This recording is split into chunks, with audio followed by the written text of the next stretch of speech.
Bit yucky looking, but it's still brand new. So that's the replacement. We're gonna put that on this Focus. Let's get started.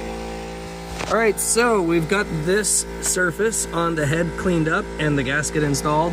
You wanna make sure that your converter heat shield is actually installed before you put the converter in, because it's really hard to get this in after you've installed the exhaust. So you'll kind of have to play with it, but this piece first, and then manifold, wiggle them down, bolt the manifold in, and then tidy up. You're doing this by myself, holding the camera and the manifold all at once here is kind of a juggle, but you'll see what I mean. So the heat shield's in there. I've got the downpipe just about past the subframe. Make sure nothing gets fetched up or caught on there. Just keep twisting. You'll kind of keep rotating it back. There we go, back and forth until it hits that sweet spot. And then you're gonna need to guide all these tubes and stuff out of the way. Make sure you don't catch the wire loom. But just take your time, just kind of wiggle it back and forth. Turning back and forth so that everything clears everything. Eventually it will go down, and we lower this guy in, tilt it, and then slide it over the studs. I'm not gonna be able to hold the camera for that part, so we'll come back to that. See, there she goes. She's getting closer.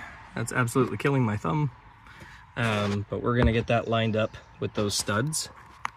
See if I can zoom out. There we go, this might work.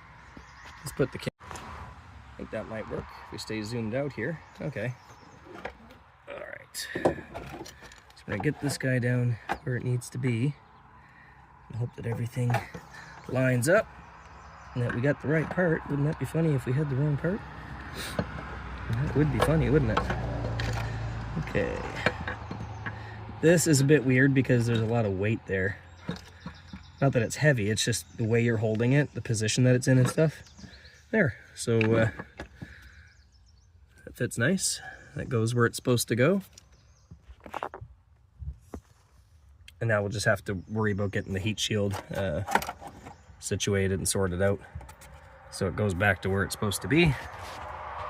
Now we're gonna go underneath the car and we're gonna get the get everything sorted out here. Actually, I'm probably gonna throw one of these nuts on here. I'm not gonna tighten it down completely, but I'm just gonna snug it up to keep the manifold from moving so that we can go underneath the car and get all this stuff tidied up, because there is a support bracket that wraps around the converter. Don't mind my hairy arms here. Okay. All right, let's get to it.